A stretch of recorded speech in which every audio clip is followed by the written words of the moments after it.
La lactation est quelque chose qui est complètement spécifique aux mammifères. Donc comprendre les processus qui sont mis en place pendant cette lactation, c'est aussi comprendre ce que nous sommes en tant que mammifères.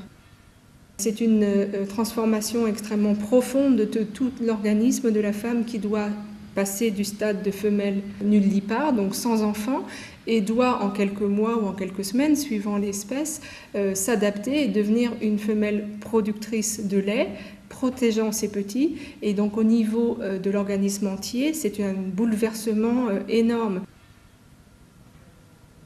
Donc nous, on s'intéresse réellement, donc on est rentré à l'intérieur de l'animal, si j'ose dire, pour faire un focus sur en particulier les neurones dopaminergiques dans l'hypothalamus, dans le cerveau, qui contrôlent la sécrétion de prolactine.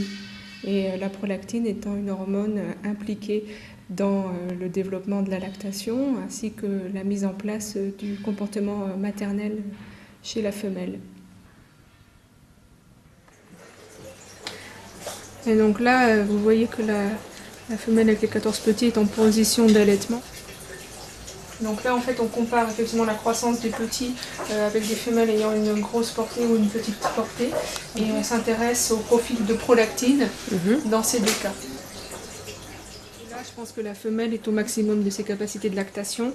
On a deux groupes, un groupe à 14 petits, un groupe à 4 petits. Comme ça, les animaux sont comparables à peu près entre eux. Je travaille depuis 2006 sur ce sujet, donc je suis relativement nouvelle dans ce milieu et je connaissais le travail de l'équipe de Dave Grattan qui est à Dunedin en Nouvelle-Zélande et qui est un spécialiste de l'axe lactotrophe depuis des années. Donc son travail m'intéressait grandement et c'était tout naturel, ou en tout cas c'était tout à fait normal d'espérer pouvoir collaborer avec ce groupe un jour qui avait des approches complémentaires, exactement complémentaires techniquement de ce que moi je pouvais apporter à ce champ de recherche. Alors quand on s'est rencontrés, donc ils sont venus 2 fois en France et nous sommes allés 1 fois en Nouvelle-Zélande et ça a été l'occasion d'échanger et de réellement mettre sur la table tous les résultats qu'on avait, donc les résultats simples à analyser, donc où on savait que le projet était clair, mais aussi tous les résultats que l'on accumule au fur et à mesure des expériences qu'on ne comprend pas très bien. Et à ce moment-là, l'éclairage d'une personne qui est spécialiste dans le milieu, mais qui a quand même une approche un peu différente, permet en général de décrypter ou de rapprocher des observations, de choses qu'ils avaient déjà vues.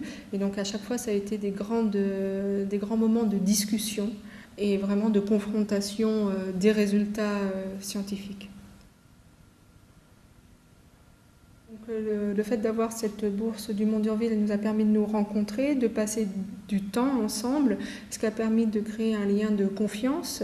Donc il est tout à fait normal que cette collaboration perdure puisqu'elle est extrêmement fructueuse, je pense, pour les 2 parties.